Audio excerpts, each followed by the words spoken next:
Our first speaker of the day is Professor Peter Olver from the University of Minnesota. I'm going to talk about something which is very alluring and fascinating, reassembly of broken objects. So, thank you very much, Maha, for the invitation to what's been a very interesting meeting. And, I don't think I've ever spoken with biologists in the audience, so I will try to keep the math to a minimum, and there'll be lots of pictures.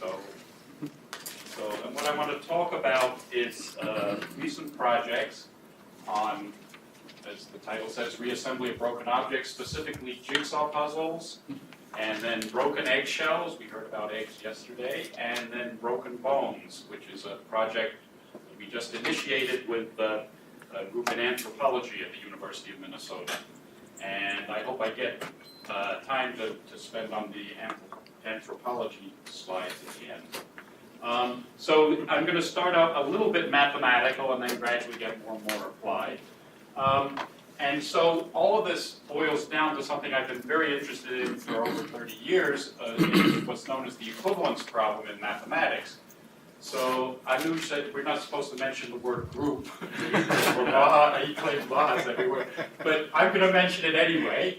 So, and I'll just give you lots of pictures if your group theory is not there. So you don't. I'm not going to write down the definition of a group, but you have a group acting on a space, and we've already seen lots of examples of this. So it's not going to be unfamiliar from the other talks. And the question is, you're given two objects, which are just subsets of the space. When can they be mapped to each other by an element or transformation in the group? And if you understand the equivalence problem, you also understand the problem of symmetry. I won't dwell as much on symmetry, but there's a lot I could say on that, because the symmetry is just self-equivalence of transformation that takes the subset to itself. And to emphasize the importance of groups in mathematics, why you should know about groups, I love this quote from Alexandrov, Russian mathematician. Next to the concept of function, which is the most important one, the concept of group is the greatest significance in the various branches of mathematics and its applications. So I'm not going to shy away from groups, but I'm not going to assume anyone knows exactly what a group is. What is a function? What is a function? I'm really not going to get into that. Okay, so we've already met up with this. There's translations. So I'm thinking of, so we have the two objects. Here's one, and it's mapped to another by a translation or by a rotation. So these are the rigid motions. Or if you want, you can allow reflections. So you change the orientation of it. So those are certainly valid. And those together form what is often known as the Euclidean group, or the group of rigid motions. And then one can get into other things, similarity. So this is the group of zooming in, zooming out on objects. And then there's the projective group. And also briefly mentioned, I mentioned in a comment I had at the end of one of the talks, that the equiaffine group, so area-preserving affine transformations.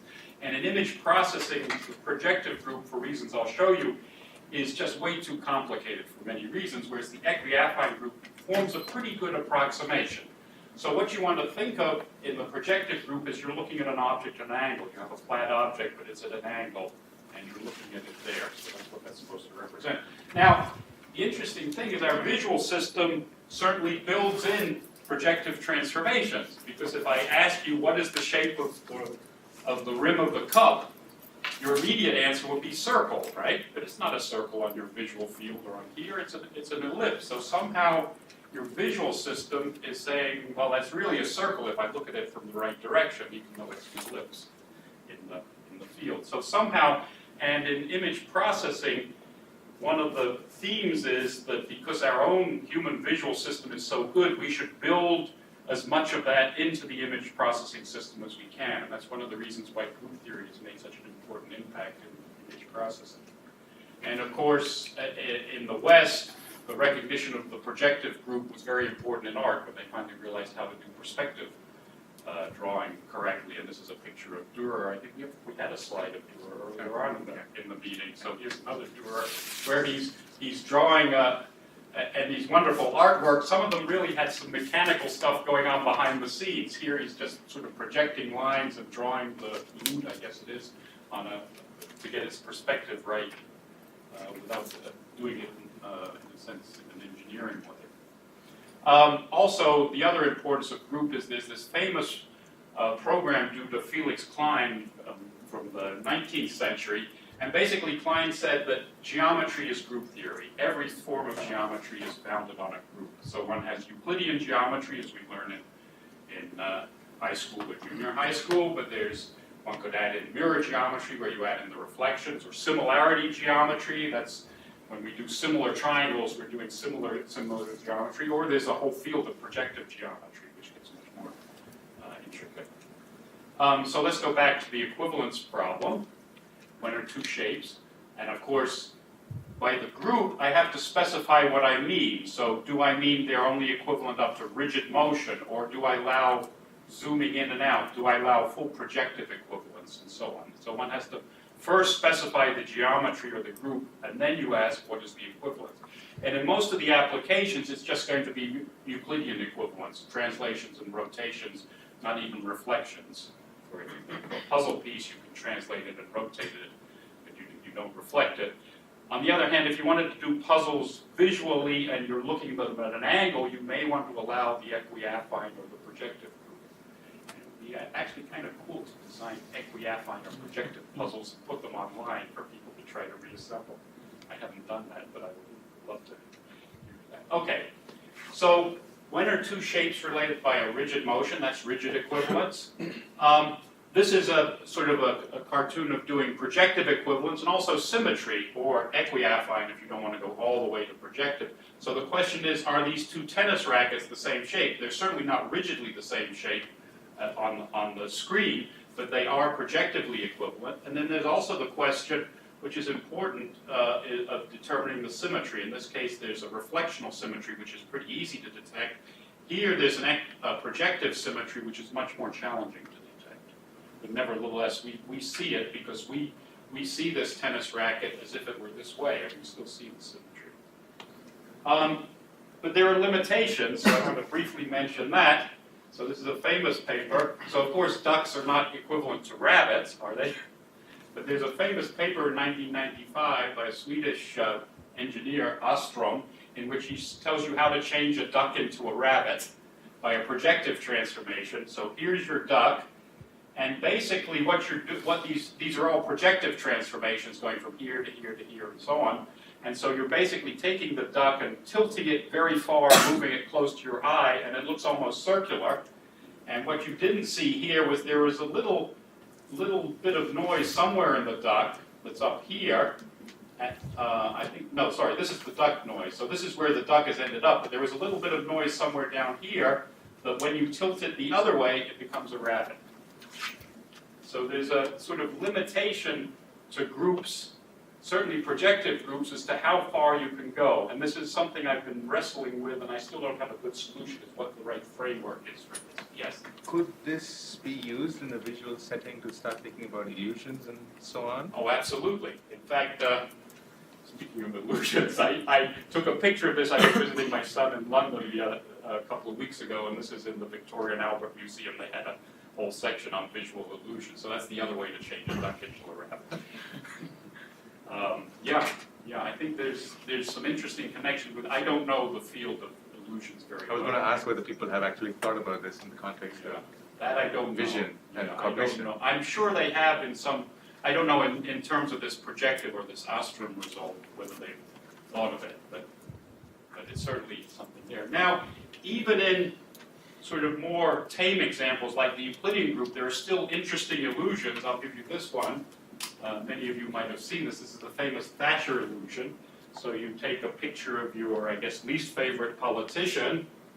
In the 80s, early 80s, among certain people, it was Margaret Thatcher. And here's what you do, is you rotate the head 180 degrees, and that looks fine. And then you cut out the eyes, so you do this in Photoshop, and the mouth, and you rotate both of them by 180 degrees. And that looks perfectly reasonable, but you start looking carefully. But if you then rotate this one by 180 degrees, it looks just absolutely bizarre. So our visual system somehow is willing to allow group transformations up to a certain point, but if we go too far, then things start breaking down. And I don't have the right mathematical framework to do this. There's something about local equivalence and symmetry. I've been thinking quite a bit about an object called groupoids, which I'm not going to get into here. But I put this in after Maha and I started discussing maybe some probabilistic densities on the groups might be somehow of tackling this. I think there's a real field to be done here and to make some significant progress. But that's all I want to say about that side of things. If there are any questions. All right, so just a comment about Renander's book. It was titled Probability Distributions and Algebraic Structures. Yeah. So there's. I'm not saying that it hasn't been worked. But he never applied it to vision or anything. And I know statisticians have looked at statistics on groups, but I think theirs has been more sort of ergodicity and those sort of properties than what I'm interested in. All right, so let's start talking about puzzles, jigsaw puzzles. So the first thing is that we don't want to do equivalence of the entire puzzle piece, because if this is certainly not equivalent to that, what we're trying to do is match part of them. So there's more a local equivalence problem than a global equivalence problem, and that's part of the machinery that I want to try to introduce. And of course, then we recognize that they're equivalent, and then we have to map them. We have to find the rigid transformation that matches them up. And so, before I get into that, let me explain the mathematical machinery behind what's going to go on in a basic way. Maybe you're going to get to this, but part of the jigsaw puzzle solution is in understanding what it means to be local, because it's not point-wise, but it's not the whole object. Yeah. So I will get into that and explain. We know how to do that for curves. It's a little unclear how to do it for surfaces, which is what we really need for broken bones. So that's an issue we're investigating. Okay, but let me go back to the solution to the equivalence problem, one or two shapes related by group transformation, and this is based on the notion of invariance. So to solve the equivalence problem mathematically, you need to understand the invariants. And invariants are just quantities that are unchanged by the group transformations of various sorts that will meet up several different types. And the first thing to notice is if two shapes are equivalent, they have to have the same invariance. So if you have an invariant and you measure it on one shape, you measure it on another shape, and they're different, then you know for sure the shapes are different. But just because those particular invariants are the same doesn't necessarily mean the shapes are the same. You need enough invariants. So let me start out in the discrete world, and then I'll soon switch to bringing continuity and calculus into play. So what are known as an invariant that depends on several points is something that's known as a joint invariant. And you know these. In Euclidean geometry, the basic joint invariant is distance between 2 points, and in fact all invariants are functions of distances between points. That's a theorem. If you do similarity geometry, then distance is no longer invariant because you can expand or contract things, but ratios of distances and angles are invariant. So if you remember, when you do similar triangles, you're always doing angles or ratios of side lengths in order to determine whether triangles are similar. And the projective case is a little bit less well known. In fact, I had to dig this out of the literature when I first derived it. This is the simplest projective invariant. It requires 5 points. And if you draw the points like this, then you have 4 triangles, and let's call this one A and this one B. So this is supposed to represent the area of A times the area of B, divided by the area of C times the area of D. And this may, if you know complex analysis, remind you of a cross ratio. This is the 2-dimensional version of a cross ratio. And there's a beautiful 3-dimensional version which I've never been able to draw well, but you think of this as a pyramid, and you put another pyramid underneath it, and you connect the apex of one pyramid to the apex of the bottom pyramid. That splits this octahedron into 4 simplices, and you take the ratios of volumes labeled the same way. And that's the simplest 3D projective. Sorry, I'd say that again. So you have an octahedron with 2 tetrahedra, and Yeah, then you have connect two the opposite. 4-sided pyramids on top of each other with the same base, and you draw a line from the top vertex to the bottom vertex. That splits up, and then you draw the planes, and that splits up this solid into 4 simplices, 4 tetrahedra. and you measure the volumes of those, volume of A times volume of B. So you think of this looking down on top of this configuration, divided by volume of C times volume of D, and that's the simplest 3D projective invariant. And there's a theorem that this is all the projective invariants of several points. No matter how many points you have, every projective invariant can be written in terms of these 2D, 3D. This is known in ND as well. Now let's take multiple points and go back to the Euclidean case and just talk about distances. So here I've got a square, unit square. So I have 4 side lengths of 1 and 2 of the square root of 2. And this is something that's been used quite a bit in image processing, so-called invariant histograms, in this case the distance histogram. So this is clearly invariant under rigid motion, so I'm going to take away the labels of the points and just talk about the histogram of distances. So I plotted something like that. Of course, that's not the same as what I just did. So there's a question. So can I solve the equivalence problem for points using the distance histogram? And there's a very pretty paper by a former student of mine, Mimi Boutin and Gregor Kemper, who's of Michigan. Mimi is of Purdue, in 2004. And they answered this question. They said, yes, for most sets of points, but there are exceptions. In mathematical terms, the exceptions form an algebraic subvariety of the subvariety of all point configurations. So you may say, well, what's an exception? And your first try might be a square, but that's not an exception. If I give you those 6 distances, the only way you can put them together is as a square. So then you have to search a little bit harder. So the answer is yes. And here's one counterexample. So you take this one. These shapes both have the same distance histogram, but they are obviously not rigidly equivalent. You could see to get from this one to this one, if you take out this bar and kind of flip this point over and then reconnect it, and you've made it so it exactly fits there, then you get the same histogram. Do you have the distances and the number of points also? Yes. So you have n choose 2 distances. So n is the number. So n times n minus 1 over 2 is the number of distances between n points, and I'm giving you all the distances. Of course, one could do sort of more general cases of this where you only get some of the distances. You don't get the complete distance. Usually histograms are normalized by the number. Normalized. You divide the frequency by the Oh yeah, number. yeah. You And can that's normalize it, or you get the counts. cumulative histograms or whatever. So I'm just doing the sort of very naive version. Is it constructive? Is Is this theorem constructive? I don't think it is. I was going to say, isn't this the MDS problem? Yeah. This is. I think it's an NP hard type. No, I mean, in MDS, if you have all the pairwise distances, you can construct, in this What is MBA? multidimensional scaling. You have the distances and you try to reconstruct the Euclidean coordinates. Yeah. And so this result says that there are exceptional configurations where you can't do that uniquely. But generically, outside of this algebraic variety of exceptions, you can do it uniquely.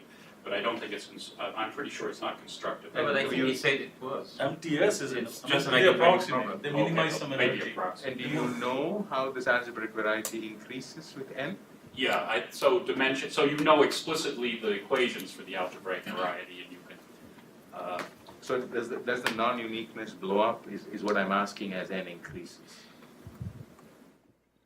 I've forgotten what I think it's just a hypersurface. I'm not sure offhand. Is I'd it have to go back and look. or you can control the non-uniqueness somehow? Yeah, I guess it's the question. Well, if it's MDS, I would suspect that It'll go this crazy. boils down to equality of eigenvalues. That Yeah, something on that. Something on that nature. It's uh, related to that. Yeah, definitely. All right. Actually, one of my favorite math papers there was a claim in the literature that in one dimension the distance histogram does uniquely determine the configuration of points on the line. And perhaps the shortest math paper ever, this is basically the entire paper, was a counterexample to that theorem. It looks like it's 2 pages, but it's really just a paragraph, this whole paper. So there's a counterexample to the one-dimensional case.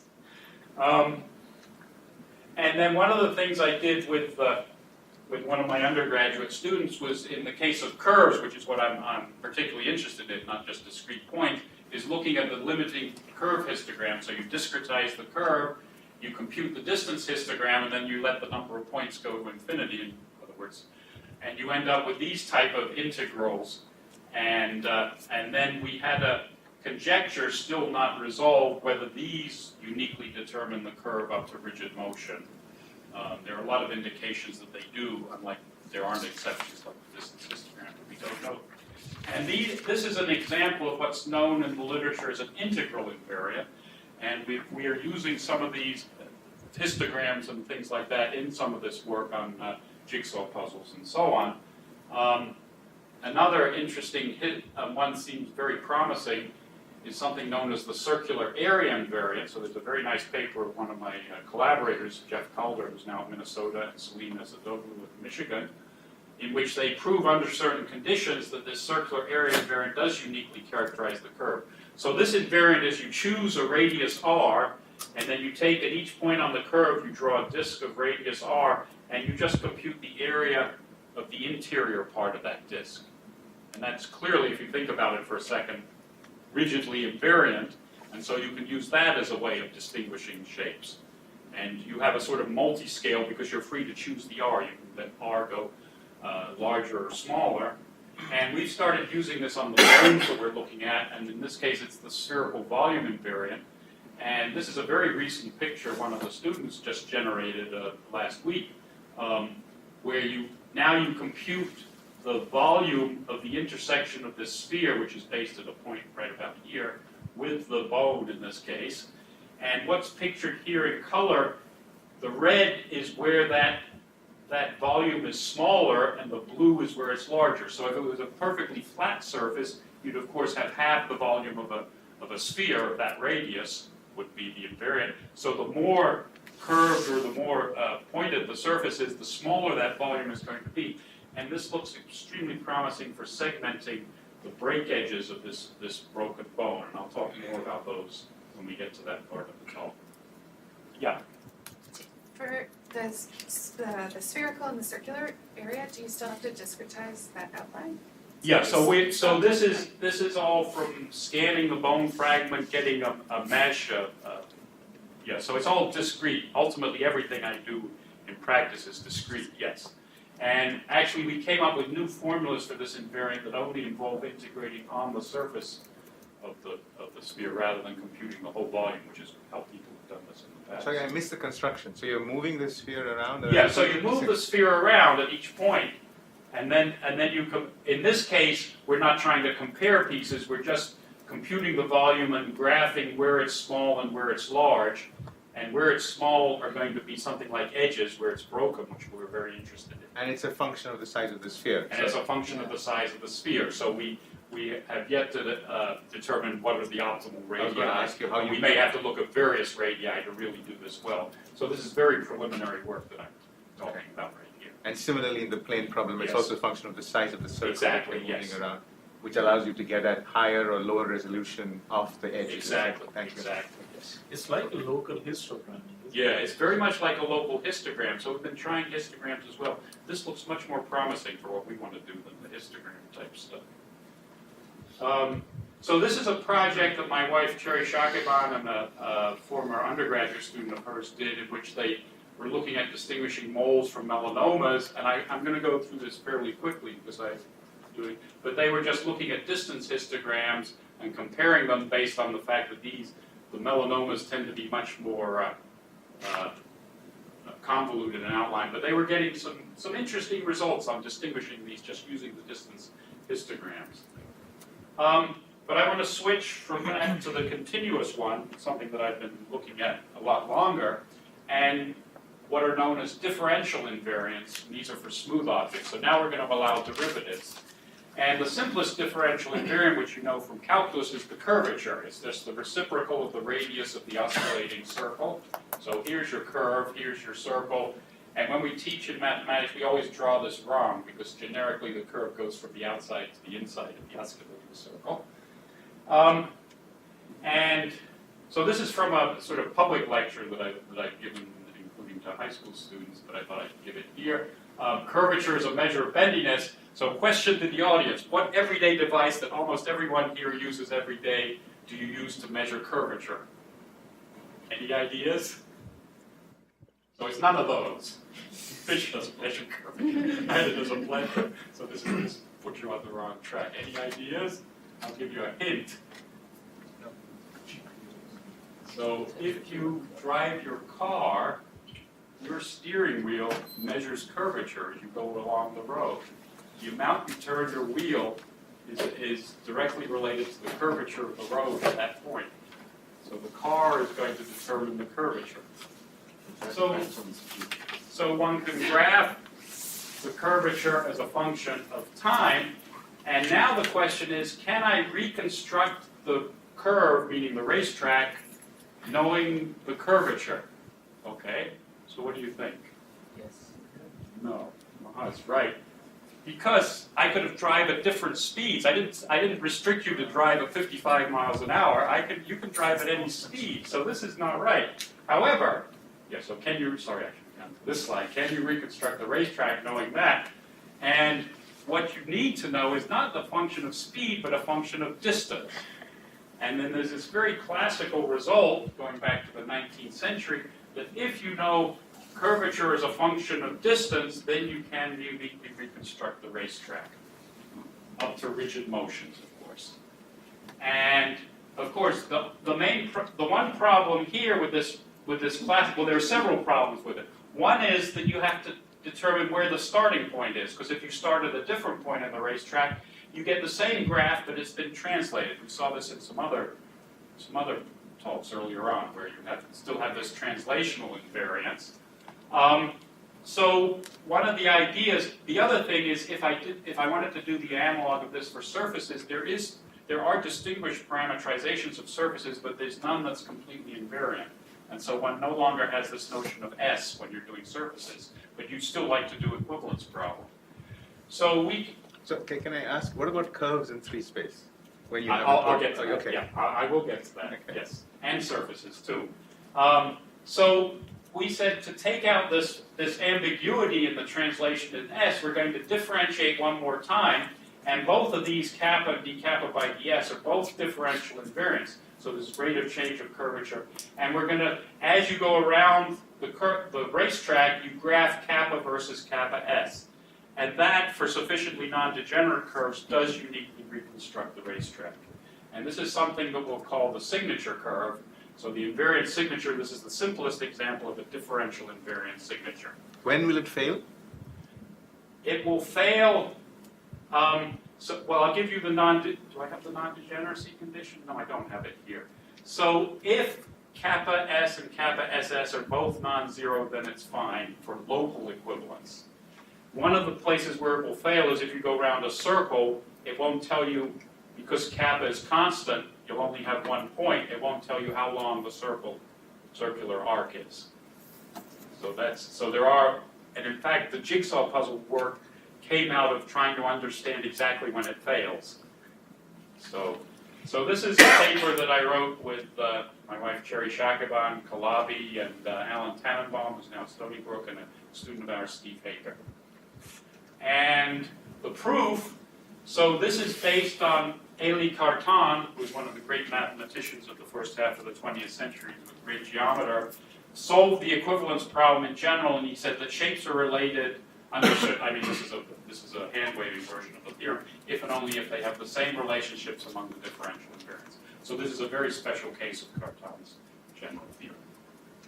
And, I do have some formulas, sorry about that. So here are formulas for the curvature and derivative of curvature with respect to arc length. But I put this in, I was going to skip this, because again, the equiaffine curvature, which came up earlier, has not too bad an expression. It's given by this, and you have exactly the same theorem. If you want to know equiaffine equivalence, you construct the equiaffine signature based on kappa and kappa s. But these are now these, and there's even a projected version, but this is now some very complicated function involving 7th-order derivatives. And there's a whole theory behind this that I've been developing over the past 20-some years of a new approach to the method of moving frames, which also goes back to Cartan. And it gives you a completely systematic calculus for determining these invariant signatures and all kinds of invariant things. Underlying it all in the applications are invariant numerical algorithms, which also come out of this. Okay, and to answer Maha's question, for space curves, you need to know curvature, its derivative, and torsion. And it turns out you don't need to know the derivative of torsion. You can get that out of the other three. And for surfaces, you need to know mean curvature, Gauss curvature, and some derivatives of them. But it turns out you can actually get away with just mean curvature if you're willing to go up to a higher derivatives. I do not yet have practical implementations of this, and that's one of the questions whether we need to get that complicated for the BOEM project. Here's some examples. So an original curve, here's the Euclidean signature. One of the other things you detect from this is symmetries and approximate symmetries. So this is approximately threefold symmetric, and you see this because of the winding number. Here to illustrate is the equiaffine signature. And then I'm going to tilt that, subject it to an equiaffine or special type of projective transformation. Euclidean signature changes a lot, but the affine signature doesn't change at all. And we're not so good at recognizing equiaffine equivalence visually. And because we heard about leaves yesterday, Siobhan, I dug this out. This is a very old paper of my wife again. She has had a lot of these undergraduate projects in which they were doing just the global structure of leaves, and they were comparing maples to buckthorns as just one example. There's this whole leaf database that I think David Mumford was involved in assembling back in the mid-90s or something like that.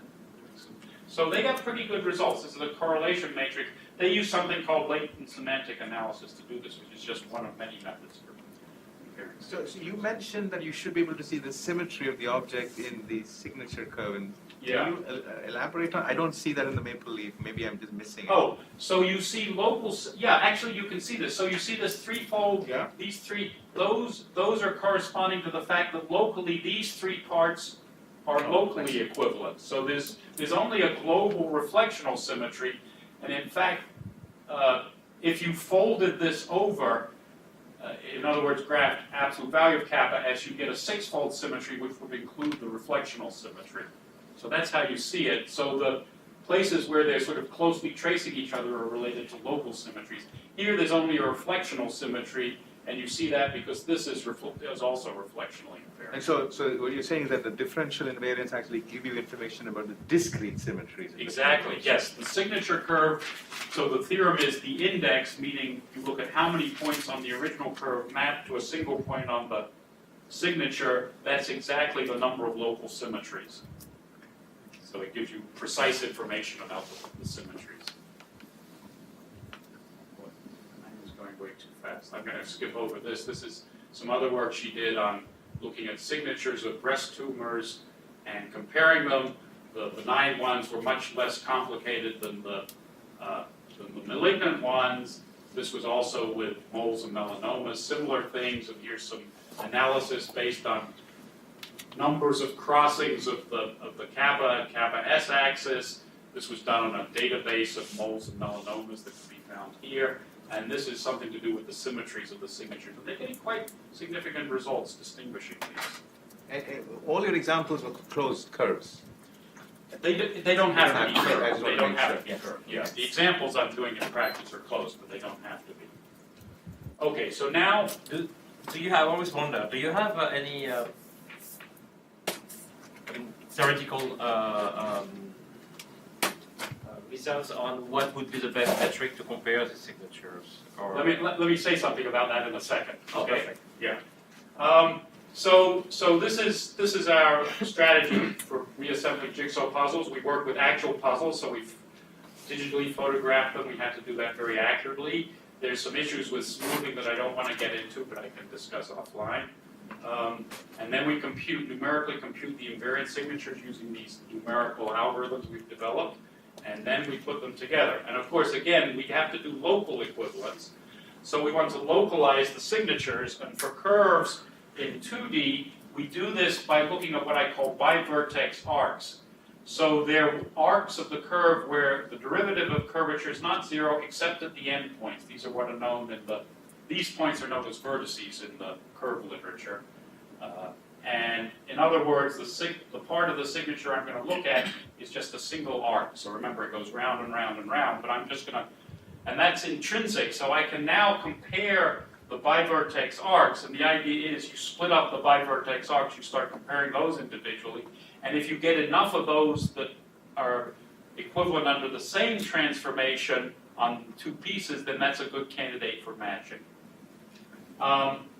This is splitting up, and this is the kind of theoretical paper with a very good undergraduate student, Dan Hobb, now a postdoc in UCLA.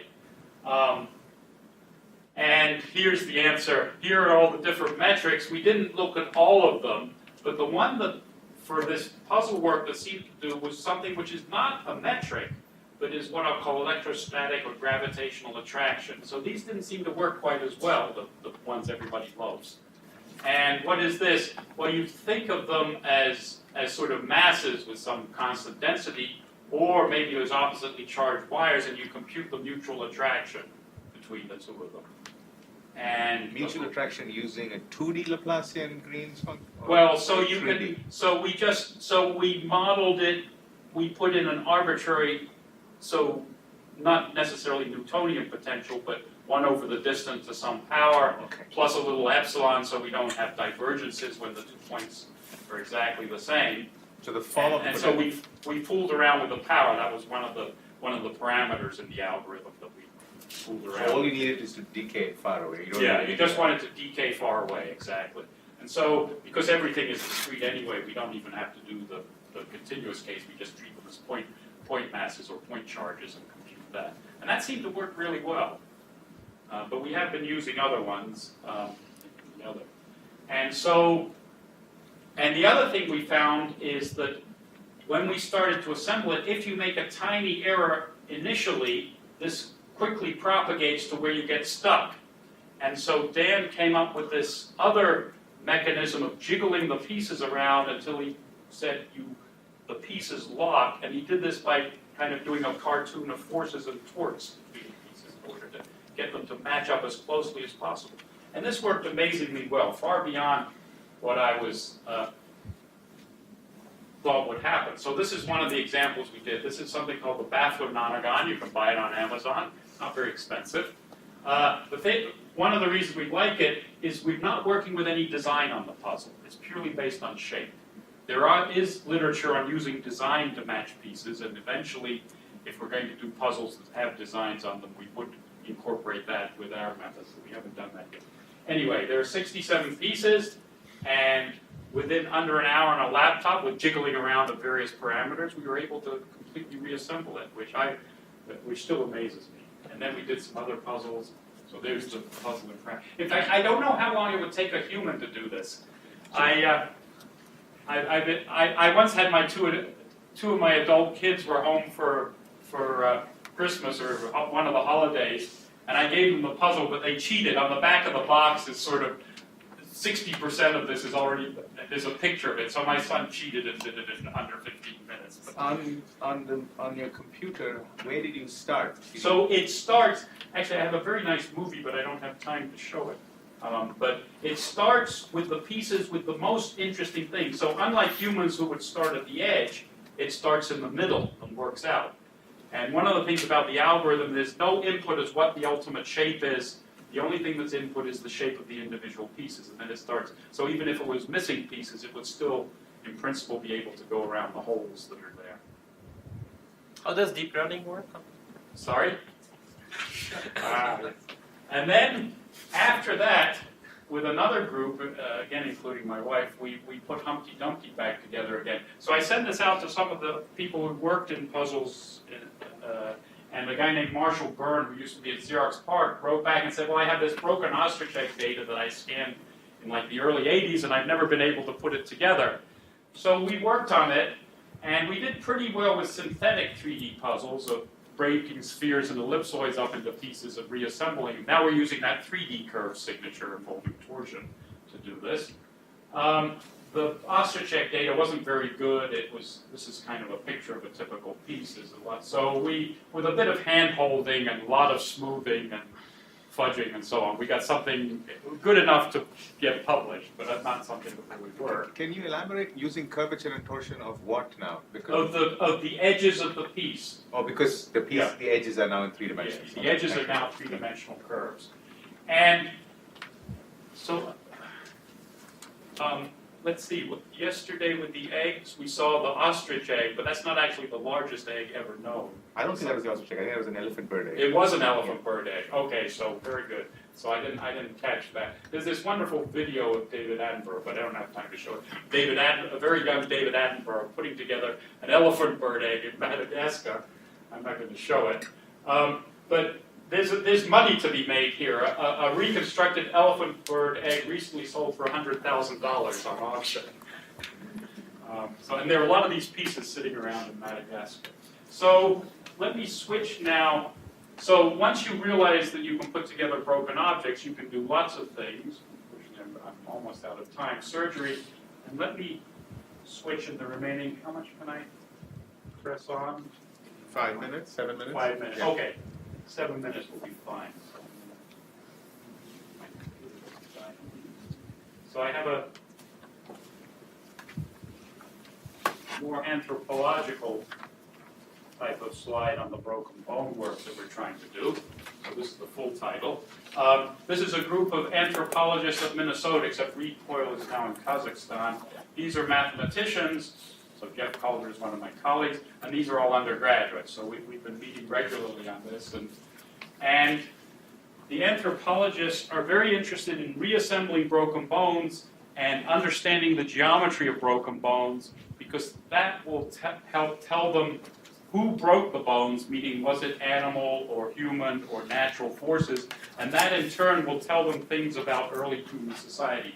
So there's this article that came out a year and a half ago where they pushed back, based on broken mammoth bones, which they said had to have been done by humans.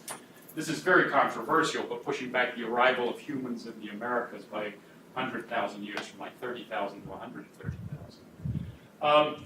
The site that the group in Minnesota is very interested in is this one in the Republic of Georgia. It's the oldest non-African human site. So this is well before Homo sapiens. And they don't understand very much about it, but they have a lot of broken bones. And so we want to find out what broke them. So there's the question of the actor, was it animals or humans? Of course, the taxon. So we're busily breaking bones, elk bones, goat bones, and now cow bones. And, of course, various types of bones. And we have Scruffy the hyena, who lives in the Milwaukee Zoo, chewing up bones for us that we've been scanning. And then meanwhile we have interns and students over in anthropology breaking them with hammer stones or just whacking them against rocks. We've been trying, but That's very popular.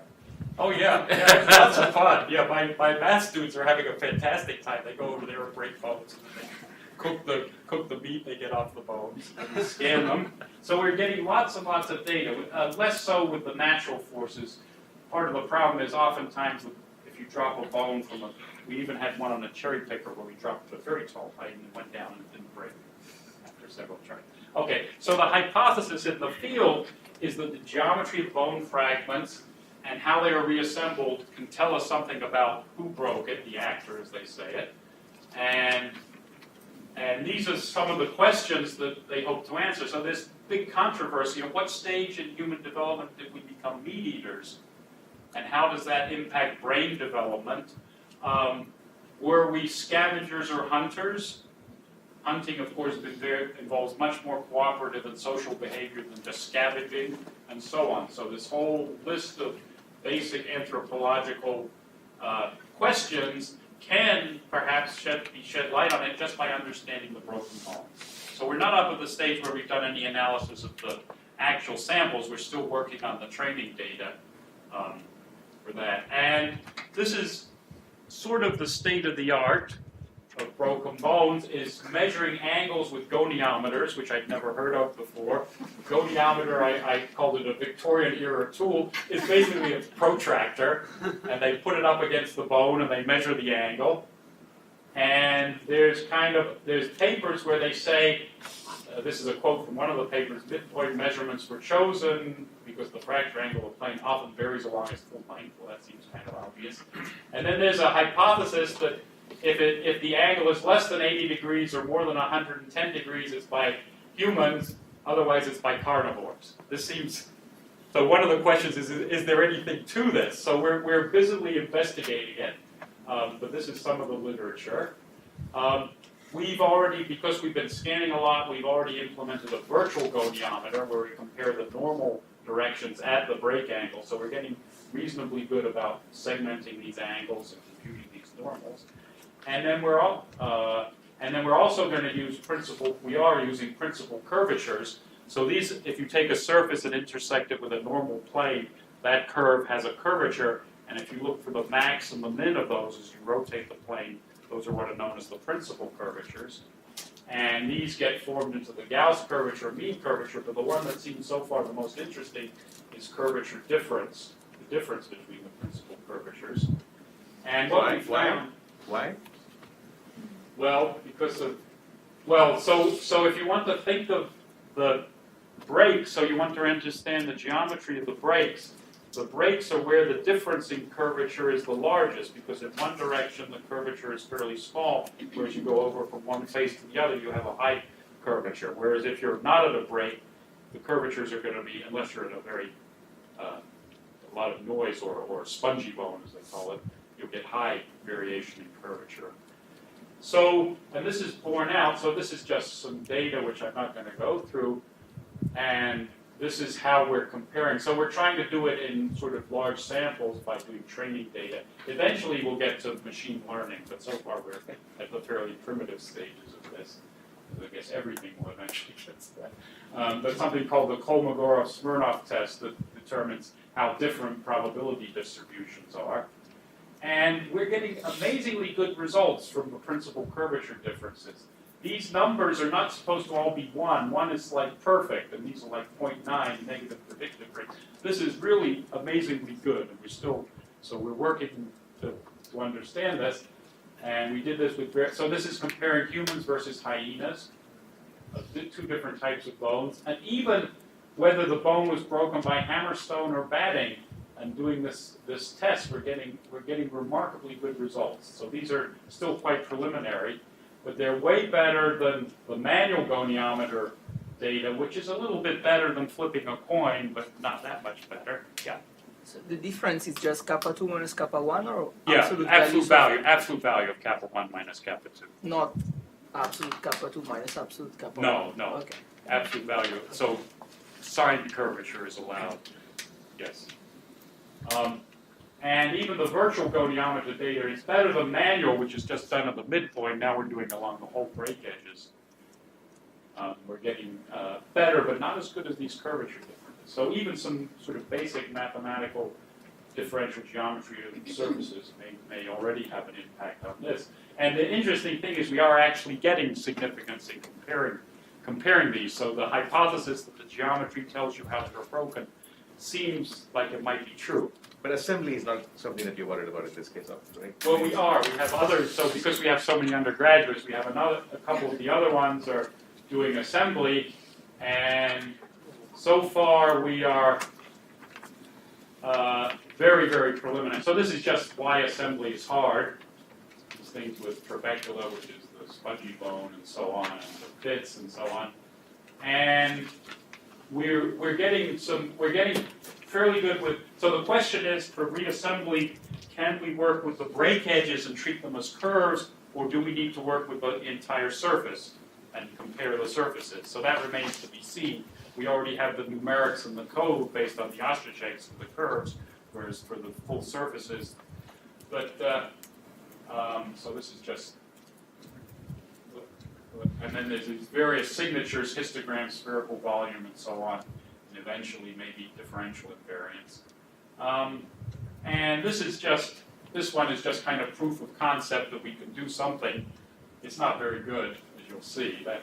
That's not what we want for a reassembly. But anyway, we're starting to test things out. And this one is much better, but of course we kind of cheated because we already put them more or less. So they start out very close, so they get closer. But so there is kind of a gradient descent type methods. We're treating the bones as meshes, so graph theoretic type methods are coming into play combined with these geometric examples. But as I said, this is very much work in progress. I think the analysis of just the individual pieces will go much faster. The reassembly is going to take time, but we're still hopeful. Yes, thank you.